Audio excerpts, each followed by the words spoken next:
Long ago, before time was counted, before footsteps echoed in cities or voices stirred across the earth, there was only stillness, a world untouched by worry, bathed in soft light, clothed in gentle air. In that still world lay a garden, a place unlike any other, filled with waters that whispered, trees that bowed heavy with fruit, and skies so pure they seemed to sing.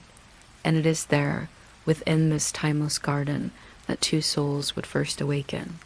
Two beings whose story has flowed across centuries, whispered and retold in many forms. Adam and Eve. Their names are familiar, yet their beginning remains wrapped in wonder. Tonight, I invite you to walk with me through their story, not as history nor as debate, but as a lullaby, a soft current of words that will cradle you into rest, carrying you gently toward dreams. Welcome, dear listener, to Sleeping Therapy by Emma. My name is Emma, and you are safe here. This is a quiet place, a sanctuary stitched from story and voice, created with one tender purpose, to help you fall asleep peacefully. Every tale I tell is not only a journey for the imagination, but a pathway for the heart, slowing your breath, soothing your mind, and gently guiding you into the kind of rest you deserve. Perhaps as you listen, you are already aware of your body softening, your shoulders loosening, your eyes becoming heavier. This is the gift of stillness. In this place, nothing is demanded of you. Nothing is urgent. You may simply rest, held by the rhythm of words. And before we wander deeper into Eden tonight, I have a small request. If this moment already feels calm, if these words welcome you into rest, I warmly invite you to subscribe to Sleeping Therapy by Emma. By doing so, you become part of a circle of dreamers who meet here night after night, a community shaped by peace, by comfort, by the gentlest of stories. Your subscription allows me to keep weaving these dream paths, offering them to all who long for soft rest. So now, let the world outside quiet itself. Allow your breath to deepen, your thoughts to drift, and your spirit to relax in comfort. Together, let us step softly into the earliest of gardens, where Adam and Eve begin their story, and you, dear one, may gently begin your journey into sleep. Close your eyes, dear listener, and drift with me to the very beginning of beginnings. The air is hushed as though the world itself has only just been created, its first breaths still fresh and trembling in the silence of dawn. The ground beneath is rich and soft, covered in blankets of green, unlike any that exist today. Rivers thread through the land like ribbons of silver, glistening with sunlight that is gentle rather than fierce, warm rather than harsh. This is Eden, the garden of first light, the garden of first wonder. If you listen closely, you might almost hear the rustle of leaves that have never been touched by storm. You might smell the sweetness of fruit so ripe that its fragrance alone is nourishment. And you might see, at the very center of this serene world, a form resting quietly upon the earth. This form is not yet moving, not yet alive, but the air around it feels expectant, as though the sky is holding its breath, waiting for the story to begin. Slowly, with infinite gentleness, the stillness breaks. A breath stirs, fingers twitch, eyelids flutter, and in that moment, life, true and conscious life, awakens for the very first time. The man who stirs from the dust is Adam, the first of humankind. He takes his first breath with wonder. Imagine what that might feel like, to taste air that no other lungs have ever tasted before. With his second breath, he opens his eyes and sees a world without sorrow, a world made not for toil but for harmony. His gaze roams across meadows filled with blossoms whose colors dance like flames. He sees rivers that sparkle with their own elusive music, as though the water itself is singing its joy.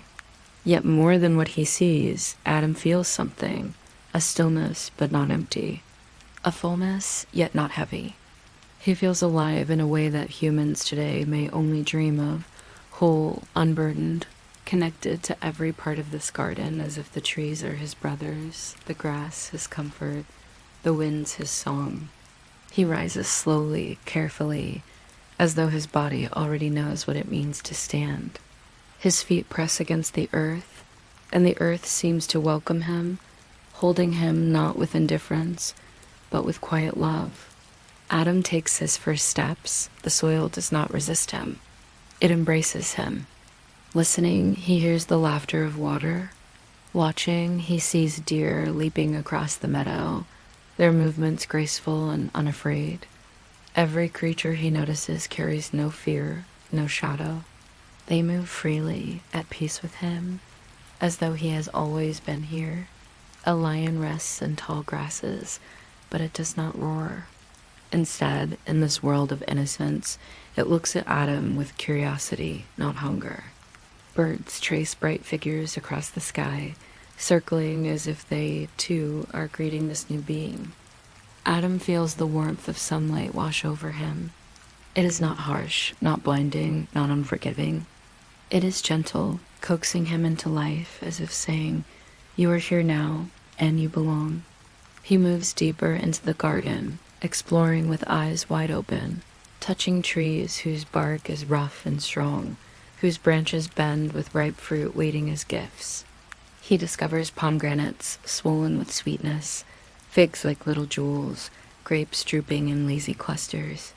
He eats, and the taste is joy itself, as though every note of flavor sings to his very soul. The day moves forward in this gentle rhythm.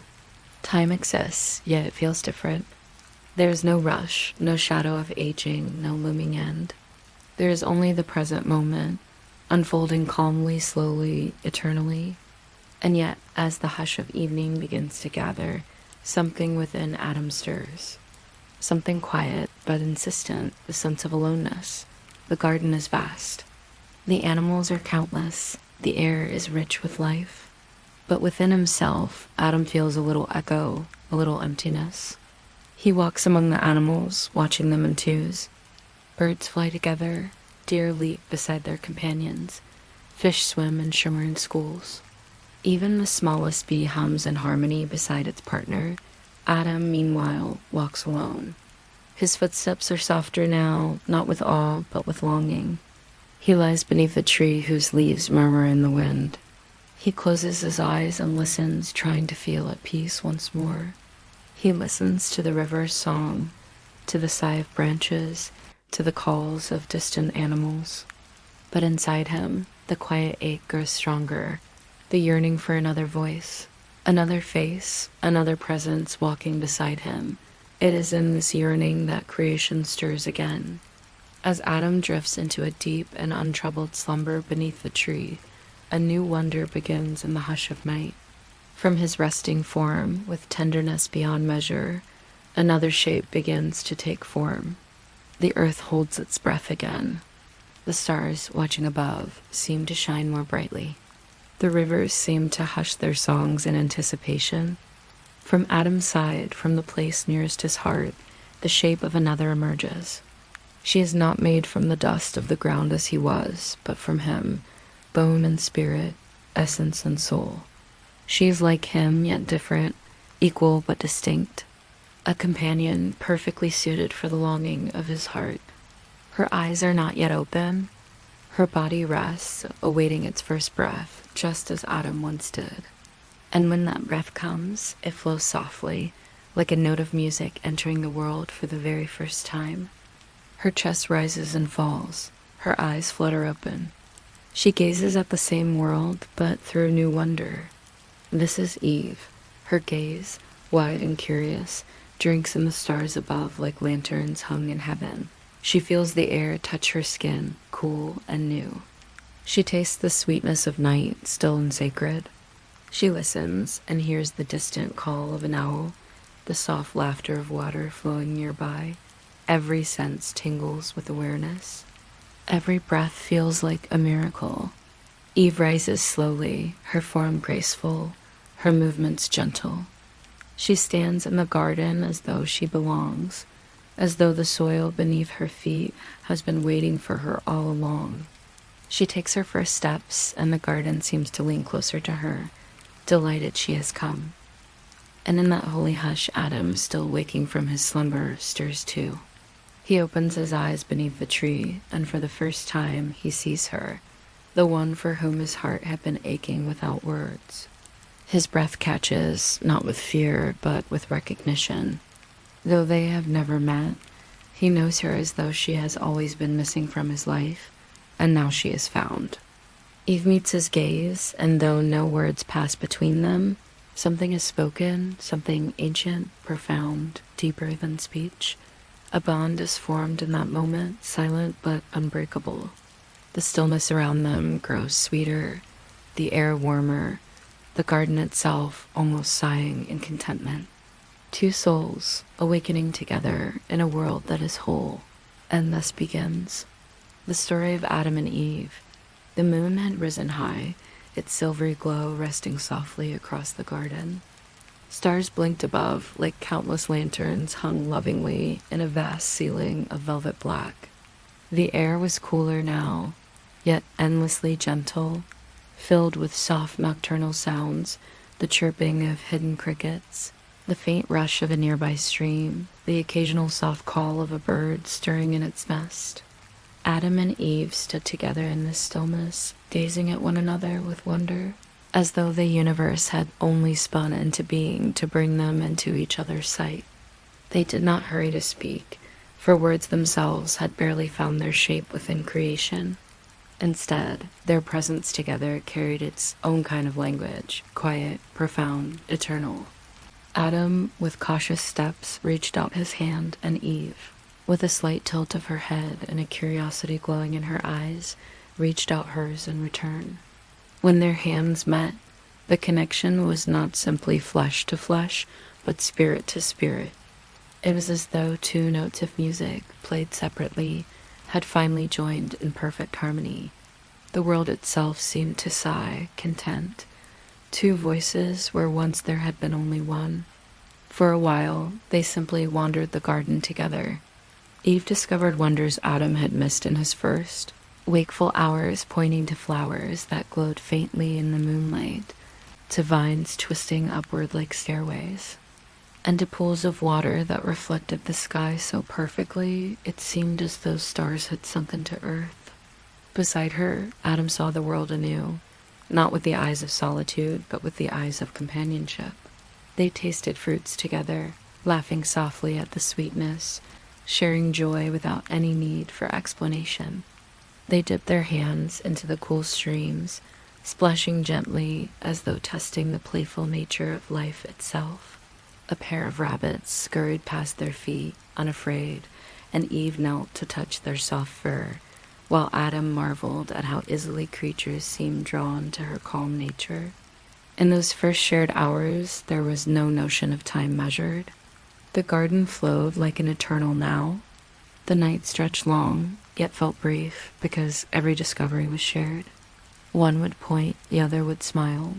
One would taste, the other would follow. They learned the garden together, step by step, hand in hand. When tiredness found them, soft and gentle, they lay down beneath a large tree whose branches stretched wide like arms cradling them. The leaves above whispered in tones as light as lullabies, and the stars peered down as if curious about these new beings who now rested side by side. Adam closed his eyes first, lulled by the rhythm of Eve's breathing. Eve soon followed, drifting into the same sweet pool of dreams. And so the first night of humankind passed, not in loneliness, but in unity. Morning broke with quiet glory. The first rays of dawn painted the sky in hues of gold and rose, and the cool dew glistened across every blade of grass. Birds sang from every tree, their voices together weaving a chorus that seemed to welcome the day. Adam stirred and rose, stretching like a creature certain of his belonging. He turned to see Eve, still resting peacefully, her hair gleaming faintly in the light of morning. A sense of gratitude swelled within him, deep and tender. He realized that where before the night had carried an ache of emptiness, now the morning felt whole, overflowing with presence. The garden was no longer vast in its solitude. It was vast in its shared splendor. When Eve awoke, her first sight was Adam smiling softly at her, offering her fruit freshly picked from a nearby branch. She accepted, and together they began their first morning walk. It was a new rhythm, Eve pausing to wonder at each tiny insect crawling across the soil, or the perfection of petals opening to meet the sun. Adam watching her delight and feeling his own deepen because it was reflected in her eyes. With every step, Adam and Eve came to understand the garden not as visitors, but as its children, its caretakers. They felt connection with all things. The river seemed to know them. The birds circled above them as though in greeting. Even the tall trees bowed slightly in the breeze, scattering showers of golden leaves at their feet like blessings. They discovered that fruit hung in abundance, no need to hunger or strive. Water was always pure and refreshing, flowing without end. The air itself was nourishing, a balm to lungs and spirit both. Peace was written into every corner of Eden, peace so deep it seemed incapable of breaking. But perhaps the greatest joy was not what they ate, or drank, or touched. It was the discovery of each other. Adam watched Eve laugh, and it filled him with joy that did not need reason. Eve heard Adam's voice, low and steady, naming the creatures they encountered, and she felt a soothing comfort in its sound. They were not only alive, but alive together, and that togetherness was sweeter than anything growing in the garden. One evening, as the day drew into twilight, Adam and Eve sat on a soft mound of moss that overlooked a wide stream. The sun was setting, its glow turning every ripple of water into burning gold. Eve cupped her hands in the stream and let the water slide back, sparkling against her skin. Adam sat beside her, his hands resting on his knees, his eyes fixed on the horizon. For a long moment, neither spoke. Finally, Adam turned to Eve and said softly, "You are part of me." The words were simple, but they held weight, truth etched into their sound. Eve looked back at him, and though she did not answer with words, her smile said the same, "Yes, and you are part of me." From then on, there was no doubt. They were not strangers, but companions, two halves of a whole, meant not to walk separately, but side by side through this unspoiled world. As night fell once more, the stars combing their light across the garden, Adam and Eve rested together again beneath the gentle shelter of a tree. But now the silence was not empty. It was full of shared breath, of shared warmth, of shared discovery. The garden itself seemed to hum with contentment, as though it had been waiting for this pair to finally walk its paths together. And so the first chapter of their life began, not marked by thunder or trial, but by peace. Each moment was simple, yet profound. Each glance carried recognition, each step carried harmony. No shadow touched them yet, no burden weighed upon them.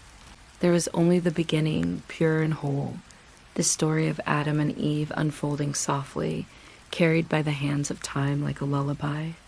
And beneath the stars of that endless sky, the world seemed to whisper, "It is good. It is very good." The morning came again with gentle radiance, painting soft light across the wide expanse of Eden. Within the branches of towering trees, the birds woke before the sun, their voices blending in sweet harmonies, delicate and cheerful. Dew gathered in little pearls along the grass, sparkling as though the garden were a crown of diamonds, scattered fresh each dawn.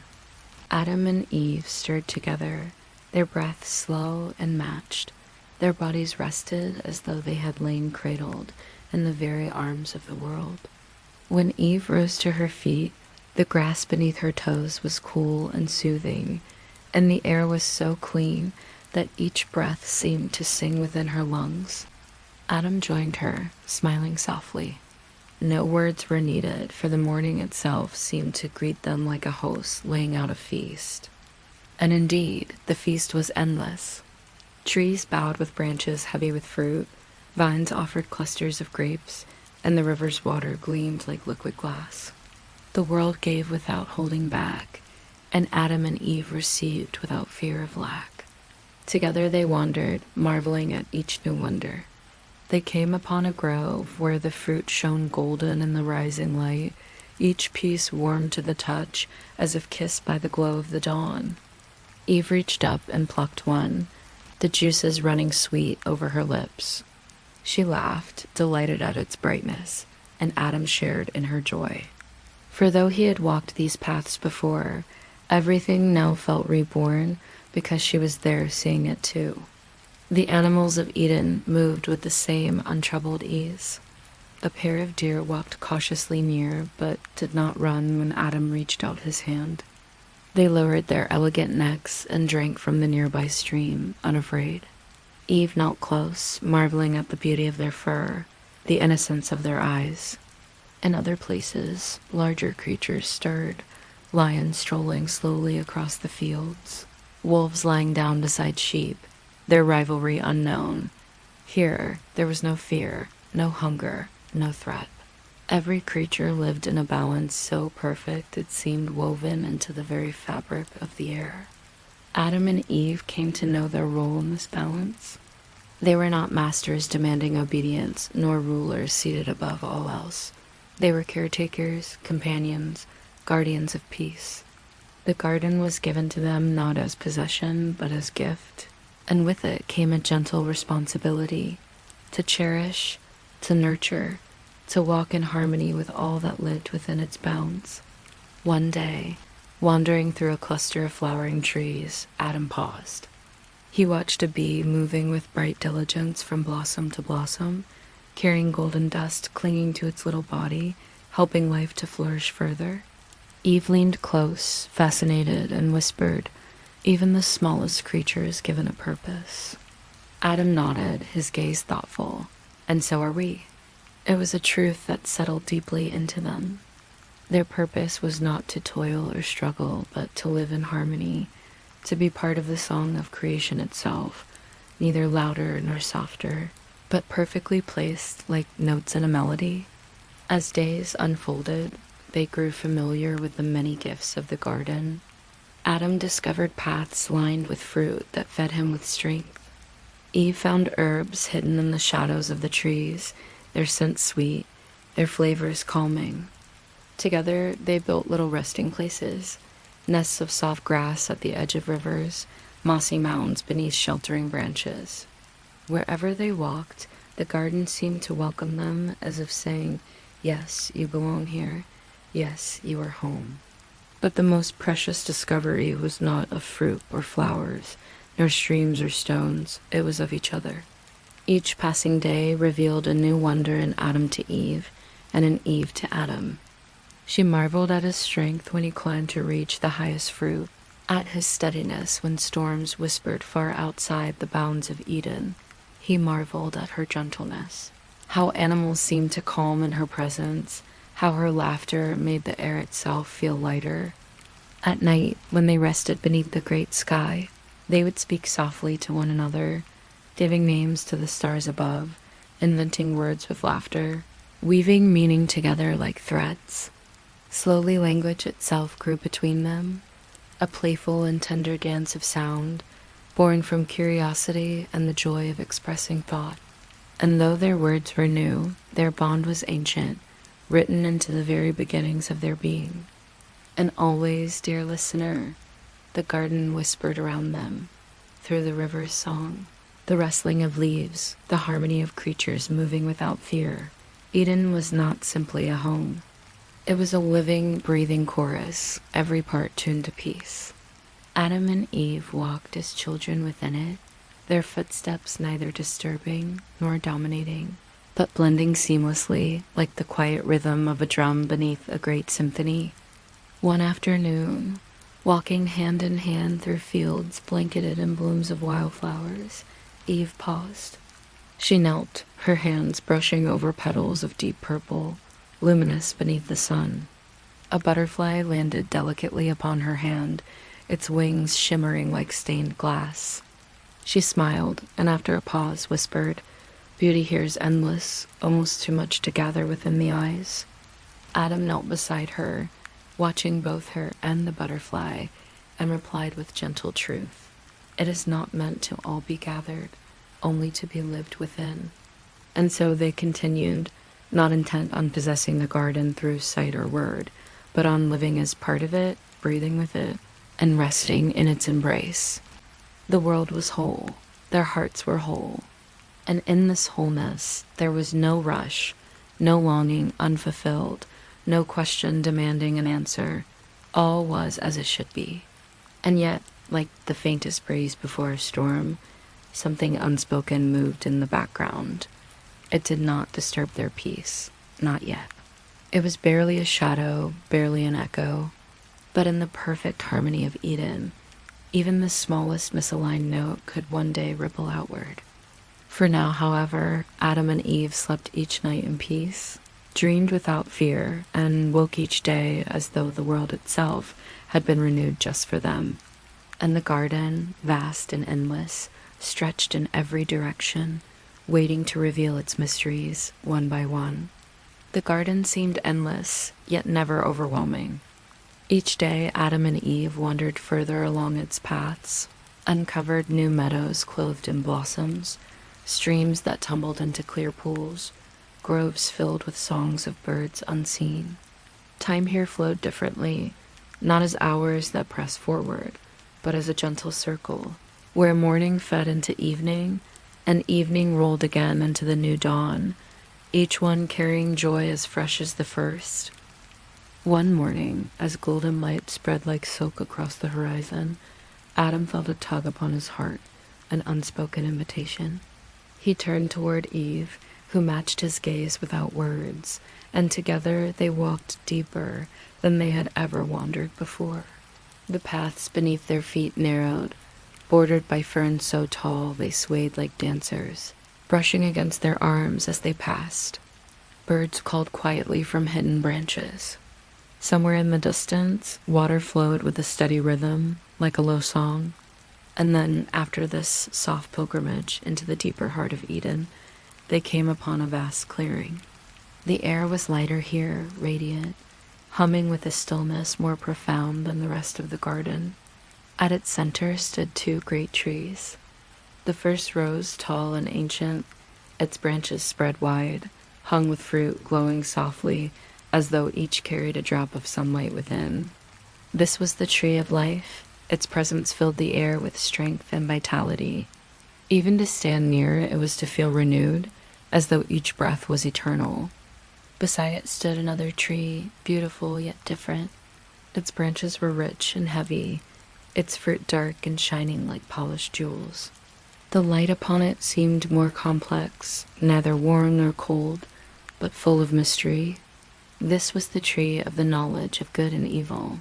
Adam and Eve stood quietly before them, awed by their grandeur. They felt the trees as living beings, ancient and intentional, almost as though the whole garden had grown around them as guardians of its deepest truth. They were magnificent, yet carried an air of solemnity, as if asking those who stood near to approach with reverence. As they gazed, a gentle voice stirred within their hearts, not harsh, not commanding, but loving. It carried both tenderness and wisdom, as though the very spirit of creation spoke to them in a language beyond sound. The message was simple: all of this is yours. Every tree, every fruit, every stream, every field. You may enjoy it freely without doubt or fear. But of the fruit of this one tree, the tree of the knowledge of good and evil, do not eat. For from it will flow not peace, but burden, not freedom, but the weight of sorrow. This tree's fruit is not food for you. Trust what is given elsewhere, for it is good and more than enough. The words rested within them without anger, without threat. They were not shackles, but guidance. Eve lowered her gaze in thoughtful silence, her hands lightly tracing the bark of a nearby vine, as though to anchor the truth. Adam nodded solemnly, his heart steady. Together, they turned from the tree and instead walked toward the tree of life. Standing beneath its branches, they felt a warmth so profound that every shadow within them seemed to melt quietly away. Eve picked one glowing fruit and handed it to Adam. He tasted it, and the sweetness filled him with a lightness unlike any he had ever felt. When Eve tasted it too, laughter spilled from her lips as though joy itself had ripened within her. Afterward, they lay beneath the sweeping branches, staring upward as the canopy shimmered in the shifting light. The fruit's nourishment was not only for the body, but also for the heart. It strengthened their bond, reminding them that life itself was a gift, plentiful, without lack. Days passed with the same rhythm. They would wander, explore, tend gently to what grew around them. Sometimes Adam would gather branches and weave little shade shelters, while Eve adorned them with flowers she had picked, turning each place into a haven of color. They learned the calls of birds, the paths of streams, the resting places of animals, and they gave each creature a name, shaping language with laughter and care. At evening, they would sometimes return to the clearing of the two trees, not to eat from the forbidden one, but simply to marvel at it. There was a strange allure to it, not frightening, but mysterious, like a deep river whose depths could not be guessed from the surface. Eve would sometimes linger in its shade longer than Adam, tracing her eyes over the sheen of its fruit, wondering silently. Adam would often call her back gently, offering her a smile, and together they would leave, hand in hand. The garden continued to teach them. They learned not only the delights of abundance, but the rhythms of care. If a branch fell, Adam would carry it away, clearing the path. If a young animal cried, Eve would soothe it, her hands delicate yet steady. The flowers seemed to open wider in her presence. The grass bent softly beneath his. Side by side, they began to understand what harmony meant, not simply as a gift, but as a way of life, to walk gently, treasure deeply, and give thanks for what was endlessly given. Sometimes, in the still hours of night when stars crowded every inch of the sky, Adam would watch Eve sleep. He would marvel at the way her breath rose and fell, steady as ocean waves, and gratitude would pool in his chest until it seemed too much to contain. Eve, when she woke at dawn, would look upon Adam stretched across the grass sunlight, spilling across his features, and feel the same gratitude, that her aloneness had been filled, that her soul had been met, that she was home both in the garden and in him. Together they built not houses of stone, nor walls of defense, for none were needed. Their shelter was the open sky, the shade of trees, the embrace of meadows. Their wealth was the bounty of fruit and water freely given, and their joy was one another. This rhythm of peace seemed endless. The days shone brightly, the nights were calm, and Adam and Eve, children of the eternal garden, walked as though time itself bowed to their steps. And yet, somewhere beyond their awareness, change hovered. The forbidden tree stood always in the garden, its presence carrying a kind of silence Adam and Eve could not yet hear. The harmony was perfect, but in its perfection lay fragility, like glass gleaming beneath sunlight. For though they were surrounded with life, the smallest choice, the gentlest step aside, could alter the song of the garden forever. But for now, on those endless days, they carried no fear, no heaviness. Their dreams were light, their love was whole, and Eden sang to them as a parent sings to beloved children. They walked hand in hand beneath skies painted with brilliance, and the story, though already vast, had only just begun. The days in Eden stretched on like golden ribbons, endless and bright. Adam and Eve have learned to walk every path, through whispering meadows that swayed like seas, and along shining streams that curled lazily toward hidden pools. Each morning brought new blossoms unfolding. Each evening showered them with the glow of sunset, turning the sky into a masterpiece of colors no hand could paint. Their lives flowed as smoothly as the rivers, steady and serene. And yet, dear listener, even within peace, there can grow questions. Eden was abundant, boundless in its giving, generous in every way. But at its heart stood the tree they were asked to leave untouched, the tree of the knowledge of good and evil. The tree did not roar nor threaten. It did not flaunt its danger with fire or thunder. It stood quietly, as beautiful as the others, yet different somehow. Its fruit shimmered with a polished gleam, almost too perfect, as though the light of day lingered on it longer, refusing to fade. Adam and Eve passed it often. They never touched, never tasted, but their eyes, curious and human, sometimes lingered. When Adam looked at it, he thought of simplicity. He recalled the voice that had spoken gently. Everything else in the garden was theirs, only this was to remain untouched. He was content to obey, not out of fear, but out of trust. For him, peace was found easily, as steady as his nature. Eve, too, honored what was said, but there was within her a deep well of curiosity, not disobedience, not yet only wonder. She stood sometimes beneath those branches and tilted her head, tracing with her gaze the sweep of its fruit. Why should this tree, so bright, so laden, be left untouched? Why give such beauty, if not to share? It was not longing, but questioning, and questions in time begged to be answered. It was in the quiet of such questions that another voice appeared, softer than breath, quieter than the rustling of leaves. Eve first noticed it one drowsy afternoon, when Adam rested nearby, his head in the shade. She wandered a little apart, moving between clusters of flowers that pulsed with bees, and found herself once more at the foot of the forbidden tree. The air here felt heavier, though not unpleasant, as though the garden itself leaned closer. And then, curling along one of the lower branches, there stirred movement. Scales, glinting faintly in the dappled sunlight, shifted as a figure revealed itself, the serpent. It was unlike other creatures of the garden. Its movements were slow, deliberate, without the aimless play of rabbits or the singing flight of birds. Its eyes gleamed with a strange sharpness, as though it held a knowledge that went deeper than sight. Eve did not draw back, for here no creature was fearsome. She watched as its sensuous form wove around the trunk, its head tilting toward her almost as if in greeting. Then came the whisper. Not a shout, not a hiss, but a voice sliding as softly into her thoughts as the breeze slipping through long grass. "Is it true," the serpent asked, "that you may not eat from this tree?" Eve blinked, startled not by fear, but by the clarity of the words. They seemed almost placed directly upon her heart. She answered gently, as if speaking to a child.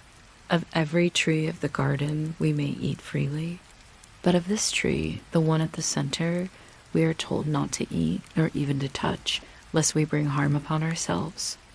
The serpent's eyes gleamed brighter. It shifted again, curling higher into the branches, its voice weaving low and silken. "Harm?" it whispered. "No, little one. There is no harm in this fruit. This fruit carries something hidden from you. Knowledge. Light. Wisdom beyond what you know. If you taste it, you will not fall into death. Instead, your eyes will open wider. You will be like more than you are now. You will see not only the world as it is, but the deeper currents beneath it. You will know, as the divine knows." The words draped softly around Eve's thoughts like a shawl. Not harsh, not demanding, but intriguing. She drew closer to the tree, her hand hovering above the air, but not daring to touch. Never before had such a suggestion been voiced. Contentment had always been enough. The fruit already given, the joys already before her. Yet here was an idea that shimmered differently. Perhaps there was more. Perhaps the garden, vast as it was, held another layer hidden from their eyes. Eve turned slightly, glancing toward Adam in the distance. He still rested, his figure calm, steady as ever. She loved him. She trusted the peace he found so easily. Yet her own heart beat faster now, stirred by the whispering possibilities lingering in the serpent's words. The serpent coiled further upward, its tail wrapping around the smooth bark, its eyes never leaving hers. Its voice dipped lower, soothing as a lullaby. Why remain blind when your eyes were meant to see? Why remain as a child when you could awaken fully? One taste, Eve. One taste, and the garden will unfold before you in ways you cannot yet dream. Does not the fruit look good? Does it not promise sweetness? Indeed, the fruit gleamed as though freshly polished by light itself. She lifted her gaze to it, drawn by its richness, the subtle glow upon its skin. It did look good. More than food, it looked alive, like it carried secrets within. Yet still, Eve hesitated, for a memory lingered within her heart, the gentle voice that had warned them, the truth spoken in love. Trust had been easy before, but now trust wrestled with curiosity. The question had been planted, and within her it began its slow, silent growth. Eve lowered her hand again and stepped back, unsettled yet fascinated. The serpent, seeing her uncertainty, only smiled, if a serpent could smile, and said no more. Its body slipped back along the branch, disappearing higher into the weaving shadows of leaves. Its voice faded into the stillness, leaving behind not a command, but an echo, a seed of thought. When Adam stirred and rose, stretching his arms wide to greet the waning day, Eve smiled at him lightly, though her heart carried this new spark. She took his hand, and they wandered back along the meadow paths, as though nothing had stirred. The garden as joyful as ever, the rivers still singing their peace. But deep within her, Eve carried the whisper. Not a heavy sound, but persistent, like the faint ring of a bell long after it has been struck. And though she still walked in peace, still laughed with Adam, still marveled at abundant fruit, the question remained, delicate and unfolding. What more could the garden hold, if only I opened my eyes? The evening settled golden upon Eden. Long shadows stretched across the garden, and the rivers reflected skies burning in shades of amber and rose. Adam and Eve walked side by side the way they always have, their hands brushing lightly together as silence settled between them. Adam turned his face to the horizon, his thoughts calm, while Eve's eyes lingered on the path beneath her feet. Though everything around them remained unchanged, the beauty, the peace, the endless provision, something within Eve felt altered. The whisper of the serpent had been quiet, but it had planted a seed that stirred restlessly in her heart. It was not disobedience yet, only a question, a curiosity rippling beneath her calm. Why is it forbidden? She wondered to herself. What lies behind the words we were given? Why should something so fair, so rich with promise, be withheld? That night, long after Adam had drifted easily into his dreams, Eve lay awake. The stars stretched endlessly above, scattered jewels spilled across a velvet sky. Their beauty should have satisfied her, and it did, yet something small pulsed in her chest like a faint drumbeat that refused to quiet. She turned on the grass, brushing her hand against cool dew, listening to the distant rhythm of crickets and the soft sigh of the wind. The whole garden slumbered, but her thoughts remained awake, circling the forbidden tree, circling the serpent's words. By morning, she pushed those feelings aside. She greeted the day cheerfully, waking Adam with a playful touch, and together they gathered fruit, explored hidden valleys, and named the creatures that continued to emerge. Adam laughed often, his joy quick and solid, like sunlight always ready to break through. He could look upon the simple gift of a fig or the curve of a mountain and find peace without question. Eve admired that about him. She admired his surety, the completeness of his trust, but her nature leaned differently. She noticed what was overlooked. She heard nuances in the wind, watched patterns in the shadows, felt mysteries whispering through the quiet. And so the serpent's soft words had found ground within her, not because she lacked joy, but because curiosity had always been her companion. As days went on, she sometimes drew near the tree again, while Adam worked nearby, weaving shelters of branches or collecting fruit. She didn't always mean to. Her feet seemed to carry her toward it, slow and unhurried, as though her body moved on its own thought. She would stand beneath its spreading boughs, eyes fixed upon the burnished fruit glowing in the light. It wasn't hunger that pulled her. The garden was bursting with other food. It wasn't need. It wasn't even defiance. What stirred in her heart was the thought of more, of hidden places of the mind not yet opened, of riddles waiting just beyond reach. The fruit, untouched, seemed to hum with a secret. Once, as she stood staring with parted lips, Adam called her name, his voice warm and steady. She started, pulled from her reverie, and hurried back to his side with a smile. He didn't notice her distraction. His joy was whole, his trust unshaken. He named another bird, its feathers glinting in the afternoon light, and his voice carried satisfaction. Eve listened, smiling, but in her heart the question pulsed louder than before. The serpent did not reappear at once. It waited, patient, leaving only the memory of its words hovering within her thoughts. Like smoke that lingers long after fire is gone, she could almost hear it whisper even when alone, "One taste, Eve. One taste, and your eyes will open." Sometimes at night she pressed closer beside Adam, her mind restless while his rest was complete. She studied his face in the faint starlight, peaceful and content, and she wondered if she wished for the same untroubled ease.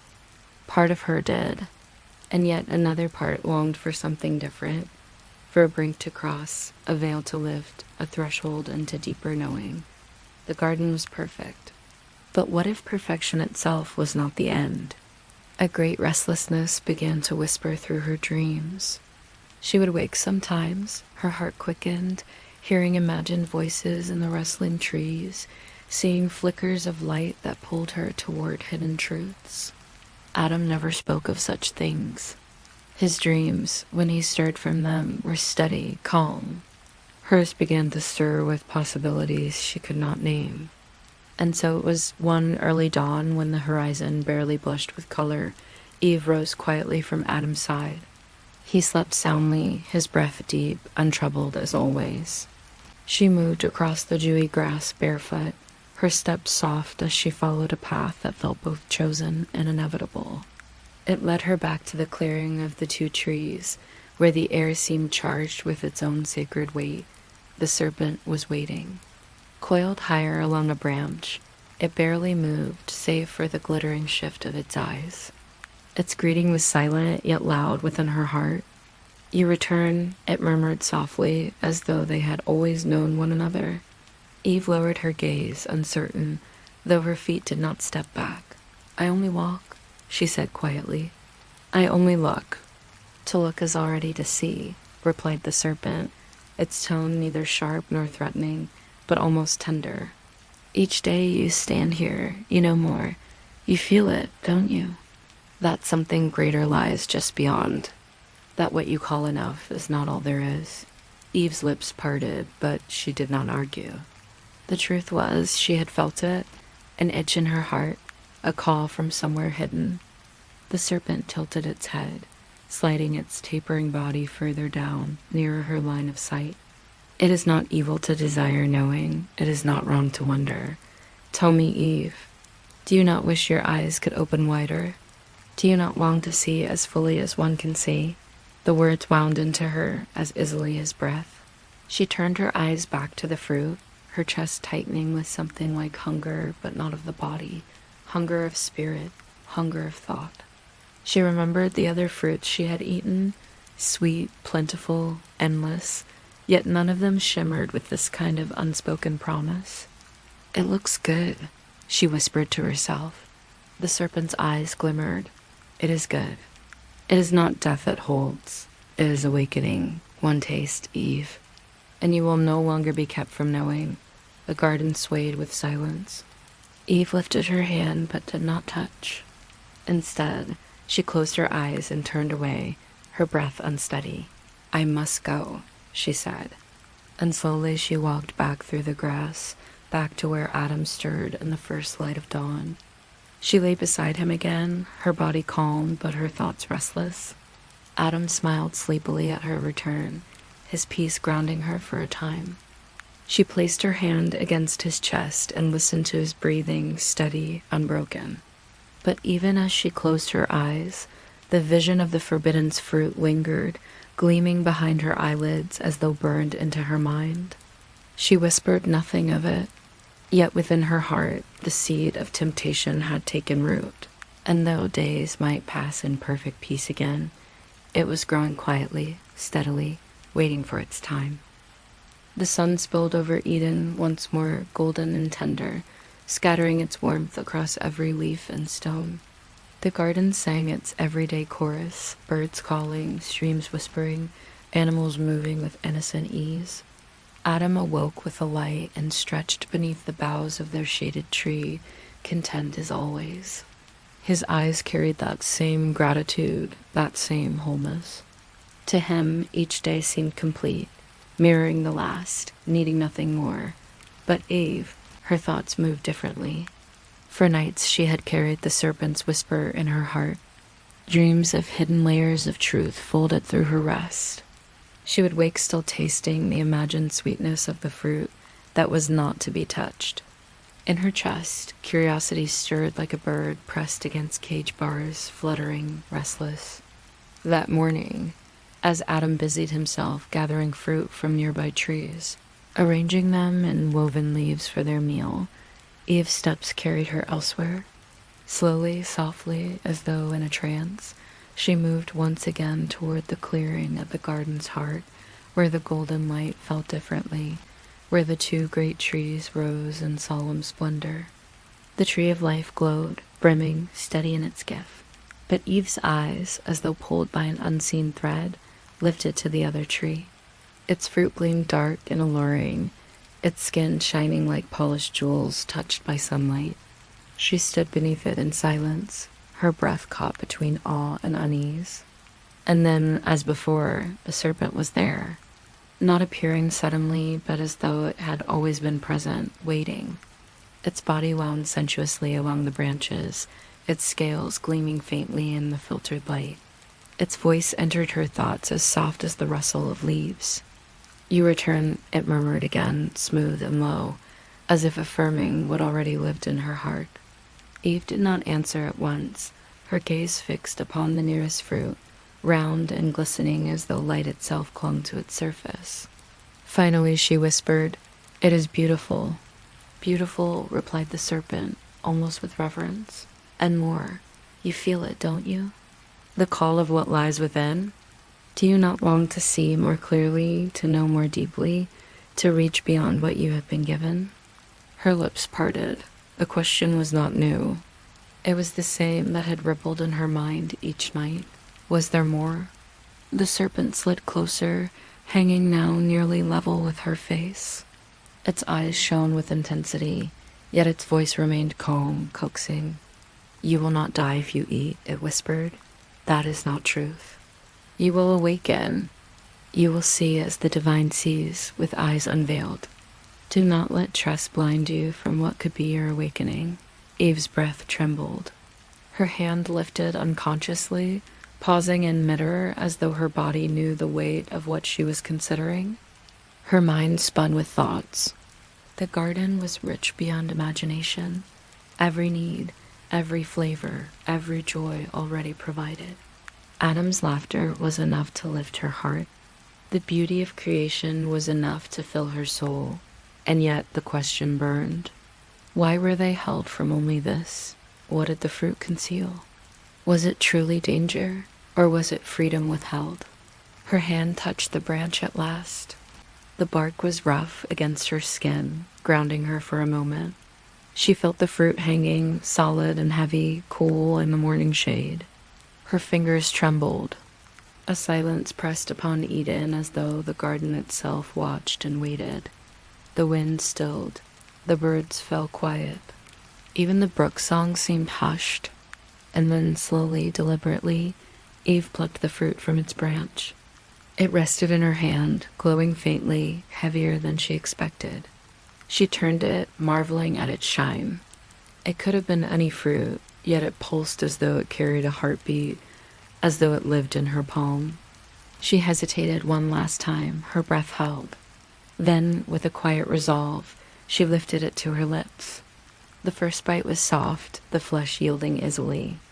The juice slid across her tongue, sweet, rich, stranger than anything she had ever tasted. It filled her mouth with warmth, spilling deeper into her chest. Her eyes widened as a rush of awareness surged through her. Thoughts bloomed like sudden fire, swift and overwhelming. The world sharpened. Shadows she had never noticed seemed to stretch longer. Light seemed to split and shift with new edges. Knowledge poured over her like water from a bursting dam. Not all clear, not all pleasant, but unstoppable.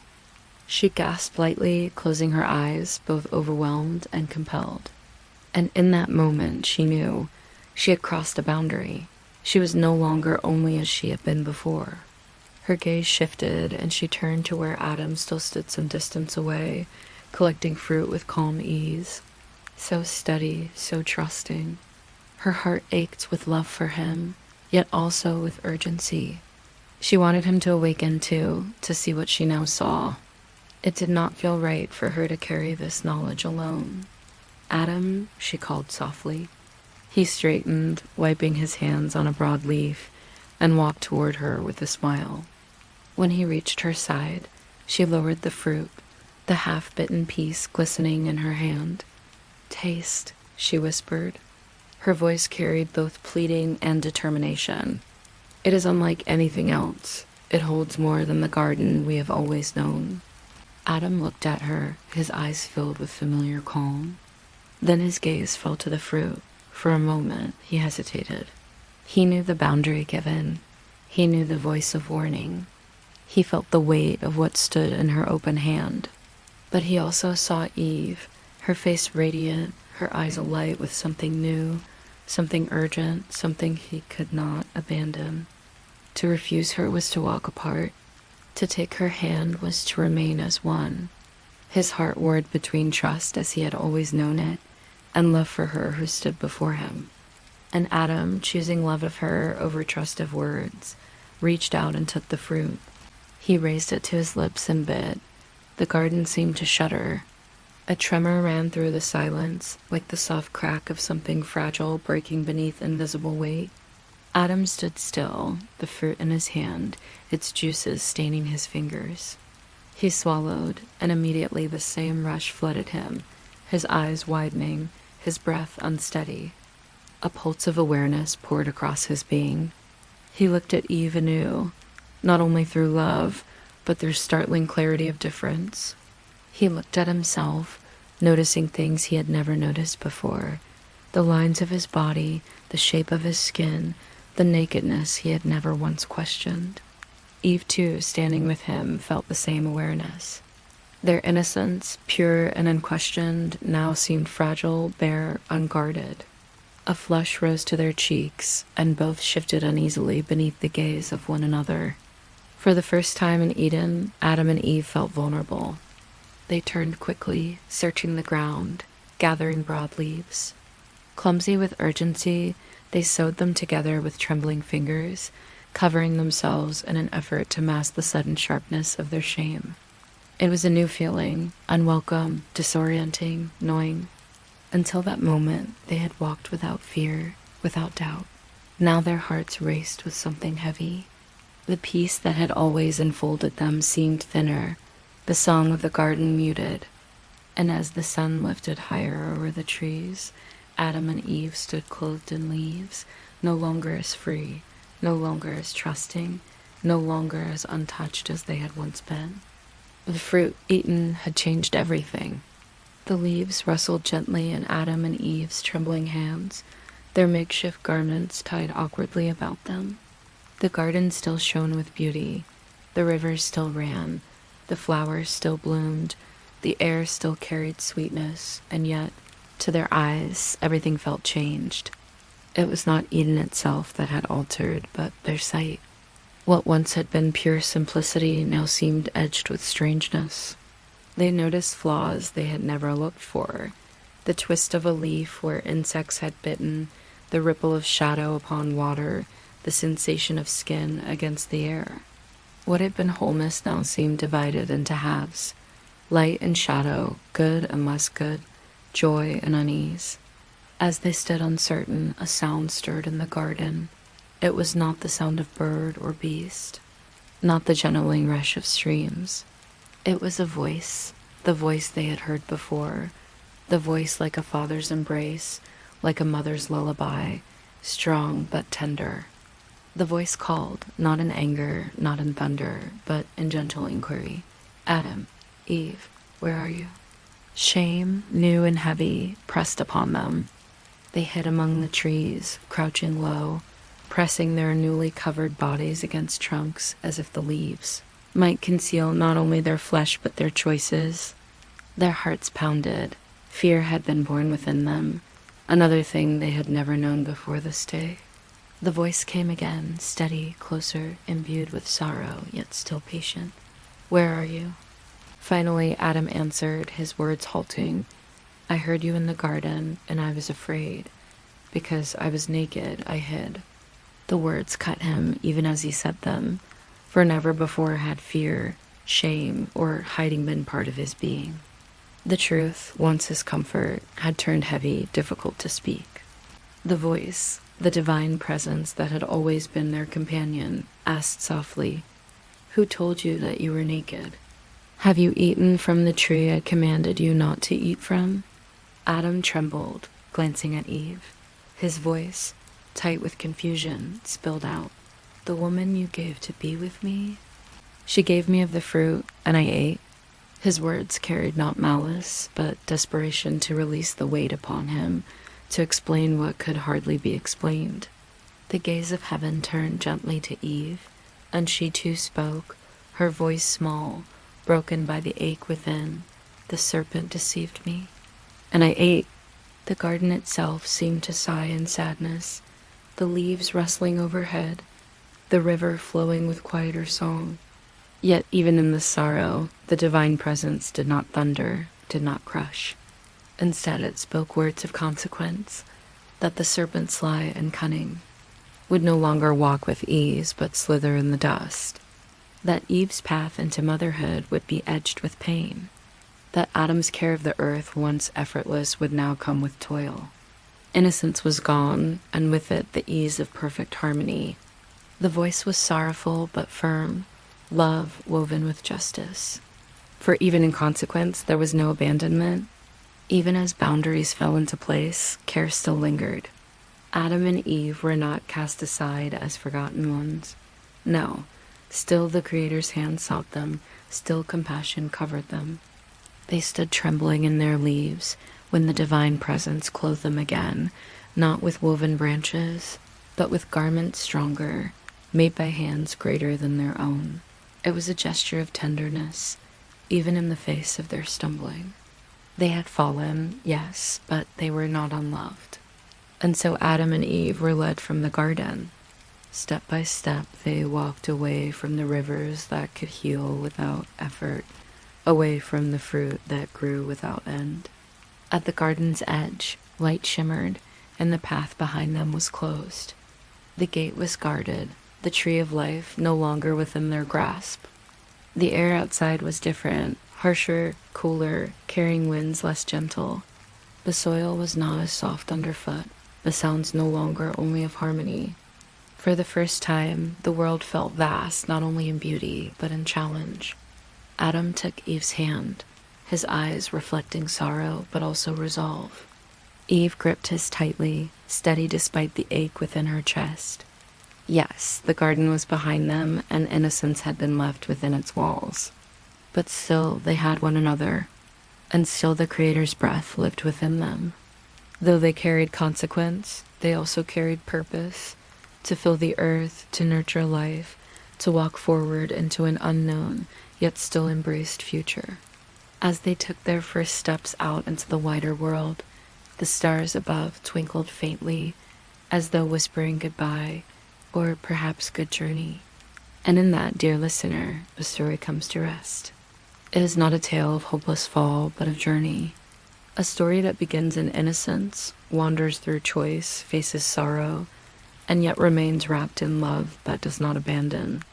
For Adam and Eve, though clothed differently, though burdened newly, still walk together, not alone, never alone.